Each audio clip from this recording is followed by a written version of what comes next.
जय हिंद साथियों, आपका प्यारा दुलारा दोस्त पुनः आपके समक्ष हाजिर हैं दूसरा वीडियो लेकर। किसका? Part 2 human teeth. और ह्यूमन टीथ के बारे में हमने पूरी तरह से प्रीवियस वीडियो में कोशिश किया था कि आपको मैक्सिमम फैक्ट दे दें।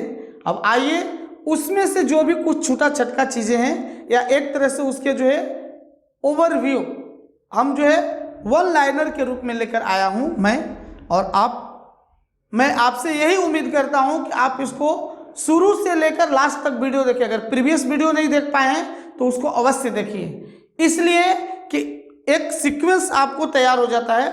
और सीक्वेंस में तैयारी करने से क्या होता है कि वो पूरे फैक्ट जो आपके दिमाग में बैठ जाते हैं। अगर एग्जाम में सामने कुछ आता है उस तरह का, आपको ऑटोमेटिक सही आंसर पे आपका सही ऑप्शन पे हाथ बढ़ेगा। तो आइए देर न करते हुए, आपका जो है समय बहुत अमूल्य है, मैं समझता हूँ।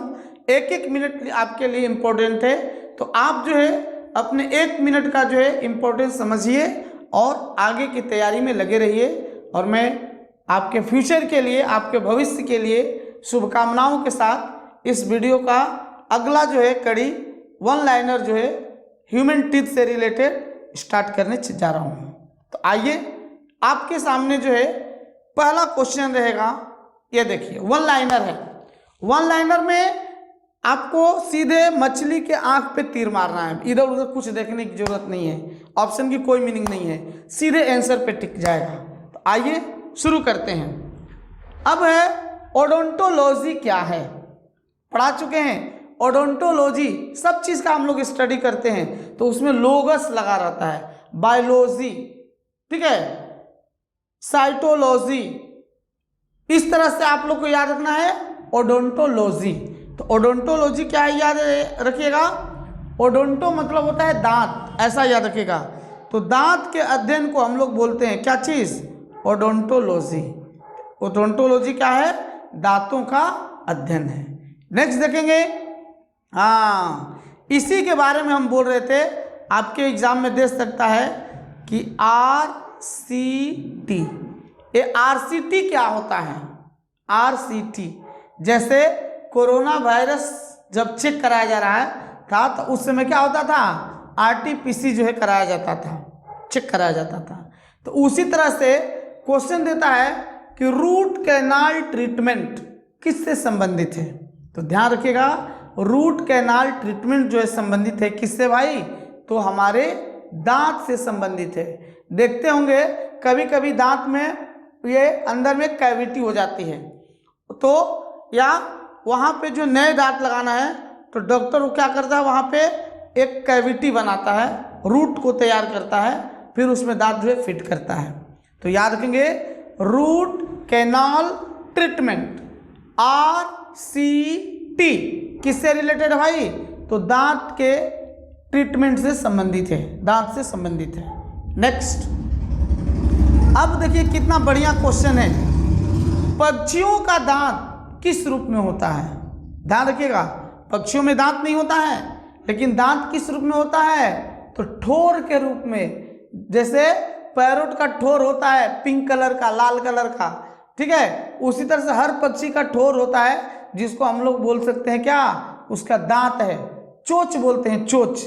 चोंच को इंग्लिश में क्या बोलते हैं?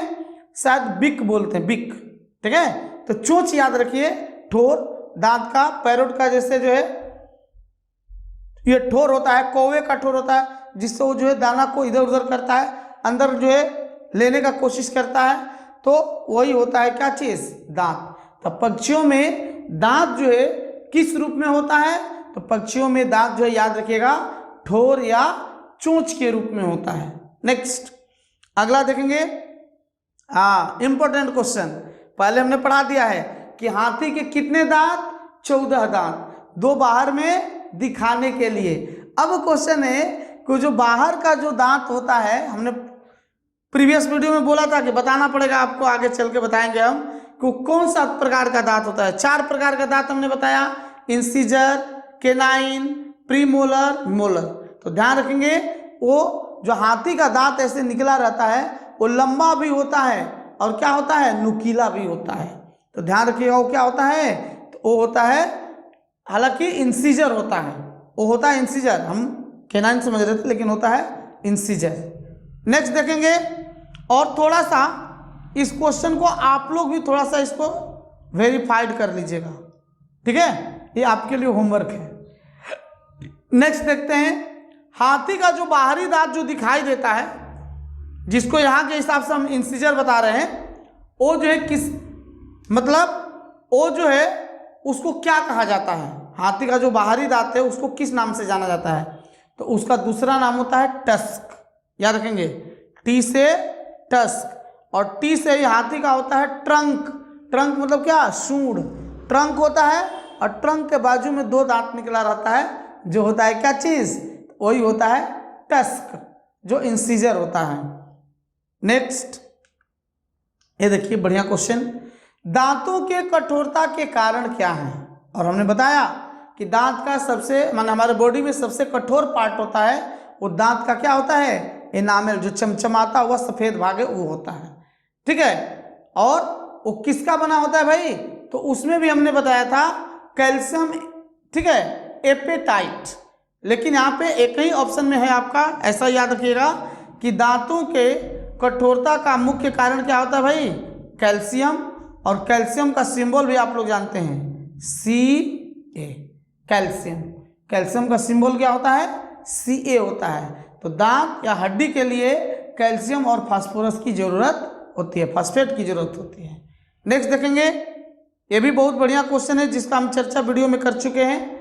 मनुष्य के शरीर का सबसे मजबूत अंग कौन सा होता है?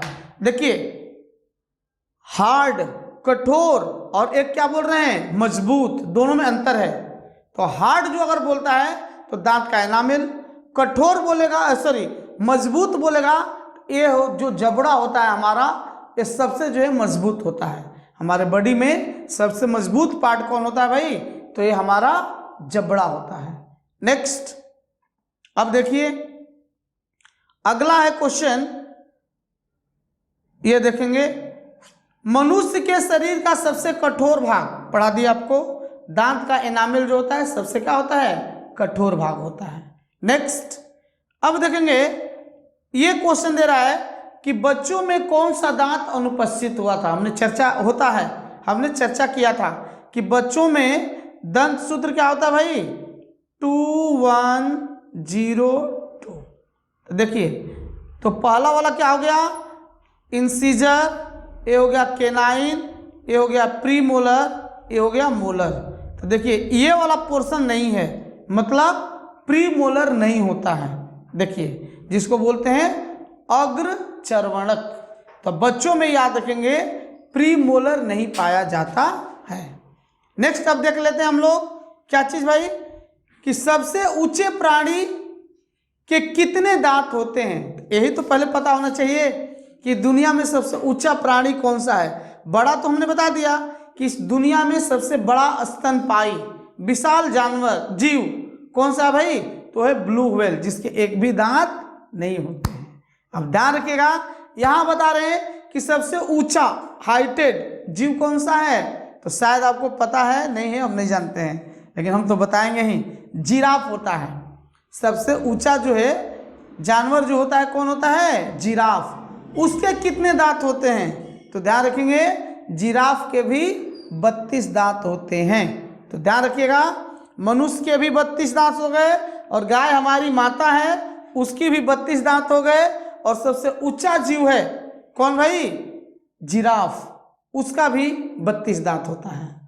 तो ये सभी चीज़ें जो है थोड़ा ट्रिक बना के आप याद करते चलेंगे तो आपके लिए सहूलियत रहेगा। नेक्स्ट देखते हैं, अब आ जाइए, यहाँ क्वेश्चन है कि मनुष्य के दांत किसके बने होते हैं? देखिए ऊपर में हमने पढ़ा था कि दांत में कौन सा तत्व होता है या क्या चीज पाया जाता है, तो कैल्शियम। अब यहाँ पे पूरी तरह से दांत का जो है किस चीज से फॉर्मेशन होता है, कौन कौन से तत्व उसमें मिले होते हैं, उसके बारे में दे रहा है। तो देखेंगे मनुष्य का दांत जो है ट्राई कैल्शियम फॉस्फेट का बना होता है मतलब उसमें क्या होंगे भाई? कैल्शियम भी होगा और क्या होगा? फॉस्फेट भी होगा। ये देखिएगा ट्राई कैल्शियम फॉस्फेट। तो मनुष्य के दांत किससे बने होते हैं? Try calcium phosphate. अगला क्वेश्चन देखेंगे। नेक्स्ट क्वेश्चन है आपके सामने, ये देखेंगे।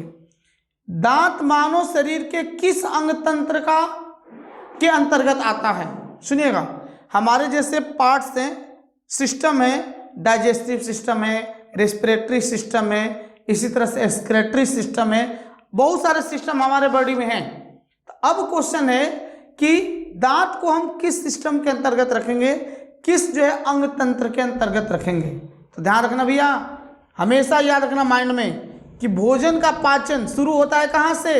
मुंह से ही। जैसे मुंह में डालते हैं, सलाइवा है, मिक्सअप होता है। मिक्स करने का काम कौन करता है? तो हमारा जीभ है और दांत उसको पूरा चबाता है, चबाकर उसको जो है एकदम महीन जो है पार्टिकल में, टुकड़े में बदलता है। तो वहीं से जो है भोजन का पाचन शुरू हो जाता है। तो हम बोल सकते हैं कि दांत जो है हमारे पाचन तंत्र का एक हिस्सा है। मतलब एक अंग तंत्र कौन सा? पाचन तंत्र है, उसी का हिस्सा एक हो सकता है। क्या चीज? दांत। नेक्स्ट देखेंगे, दूध के दांत। और ध्यान रखिएगा, बचपना शुरू होती है कब से भाई? जब आपको थोड़ा खेलकूद, साल 2 साल का हो जाते हैं, वहां से शुरुआत होती है। और साल भर के आसपास में, साल भर के बाद जो है बच्चों के दांत आने शुरू हो जाते हैं। ठीक है, और जब दांत आते हैं तो वो दांत ज़्यादा दिन तक रहते नहीं है। कहाँ तक रहेंगे? तो मैक्सिमम 10-12 साल रहते हैं। ठीक है, उनकी अवस्था होती है 12 से 14 साल। अगर कोई भी बॉडी है, कोई भी ह्यूमन बींग्स है, उसका जो है एज 12 से 14 साल तक में जितने दूध के दांत होते हैं, कितने? 20 के 20 बारी बारी से क्या हो जाते हैं? गिर जाते हैं। और उसके बाद आता है परमानेंट टीथ। और परमानेंट टीथ की संख्या टोटल कितनी होती है? 32 और इस तरह से 20 और 32 मिला के टोटल हमारे लाइफ साइकिल में कितने होते हैं भाई? 52 दांत होते हैं। और ध्यान रखिएगा, सबसे आखिरी में आता है कौन सा? मोलर, जिसको हम लोग बोलते हैं क्या चीज? उसको हम लोग बोलते हैं बुद्धि का, अक्ल का दांत बोलते हैं। अक्ल का दांत किसको बोलते हैं भाई? तो मोलर को बोलते हैं, जो सबसे अंतिम अवस्था में आता है। अंतिम अवस्था बोले तो सभी दांत के आने के बाद। और वो भी मोलर और प्री मोलर दोनों का काम है भोजन को चबाना। ठीक है, और जो हमारा इंसीजर है सामने में, नोज टीथ, वो 4 होता है, उसका काम है काटना। और जो आंख के सामने में है, आई टीथ जिसको बोलते हैं, और होता है केनाइन, नुकीला होता है, उसका काम क्या है भाई? तो उसका काम है चीड़ना या फाड़ना। तो ध्यान रखिएगा, 12 से 14 साल की अवस्था में 20 के 20 जो है दूधे दांत जो है क्या होते हैं? मिल्क टीथ जो है गिर जाते हैं। नेक्स्ट आइए देखते हैं। अब है आपका अगला क्वेश्चन, बच्चों में कौन सा मोलर दांत नहीं पाया जाता है? हमने चर्चा किया था कि आखिरी वाला जो है, देखिए दंत सूत्र में बताया था 2102 बच्चों का होता है। अब वयस्क में क्या होता है? 21-23 होता है। तो आखिरी का देखिए, बच्चों में 2, वयस्क में 3, तो आखिरी में होता है मोलर। तो मोलर जो है बच्चों में क्या होता है भाई? 2 ही होता है, वयस्क में 3 होता है। तो मतलब तीसरा जो है मोलर टीथ जो है वो जो है बच्चों में नहीं होता है। ये बहुत इंपॉर्टेंट क्वेश्चन है और ये सिविल सर्विसेज में पूछा हुआ क्वेश्चन है कि बच्चों में कौन सा मोलर दांत जो है नहीं पाया जाता है? तो तीसरा मोलर दांत नहीं पाया जाता है। अब प्री मोलर तो होता ही नहीं है, याद रखिएगा, बच्चों में प्री मोलर टीथ होता ही नहीं है, और मोलर में तीसरा टीथ नहीं होता है, तीसरा मोलर नहीं होता है। अगला देखेंगे, ये देखेंगे नेक्स्ट क्वेश्चन, फ्लोरोसिस बीमारी किससे संबंधित है? फ्लोरोसिस जैसे पायरिया होता है, तो पायरिया क्या है भाई? मसूड़ों की बीमारी है, जो विटामिन सी की कमी से होती है। उससे क्या होते हैं? मसूड़े वगैरह से ब्लड वगैरह आते हैं। ठीक है, तो उसी तरह से क्वेश्चन है कि फ्लोरोसिस जो है, उससे जो है, उस बीमारी से जो है हमारे बॉडी का कौन सा अंग प्रभावित होता है? तो ध्यान रखेंगे, फ्लोरोसिस से जो है हमारा दांत जो है प्रभावित होता है। ठीक है, दांत की बीमारी है फ्लोरोसिस। और याद रखेंगे, दांत के लिए बढ़िया है कौन सा तत्व? फ्लोरीन। ठीक है, फ्लोरीन जो है बढ़िया तत्व है, किसके लिए? दांत के लिए। अगर आप लोग देखे होंगे, जो टूथपेस्ट लेते हैं तो फ्लोरीन के उसमें जो है माने कंपोजिशन रहता है, फ्लोरोसाइड्स ऐसा करके लिखा रहता है, आप चेक करिएगा। तो फ्लोरीन दांत के लिए क्या होता है, अच्छा माना जाता है। तो आइए इसी के साथ आज का जो है सभा यहीं पे संपन्न करते हैं, और मैं आशा करता हूं कि आप लोग जो है बढ़िया सा से जो है इस वीडियो का एंजॉय करते हुए जो है लुत्फ उठाए होंगे, वीडियो को देखे होंगे, और इससे आपके जितने भी डाउट्स होंगे लगभग हमारे हिसाब से क्लियर हो चुके होंगे। अगर कुछ हैं तो आप कमेंट सेशन में, कमेंट बॉक्स में आप डाल सकते हैं। मैं कोशिश करूंगा पूरी तरह से उस समस्या को, आपकी जो भी प्रॉब्लम उसको भी निदान करने का।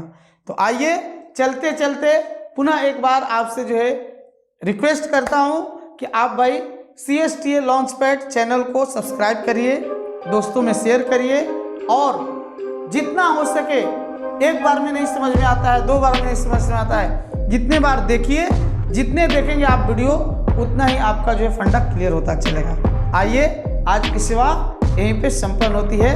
धन्यवाद।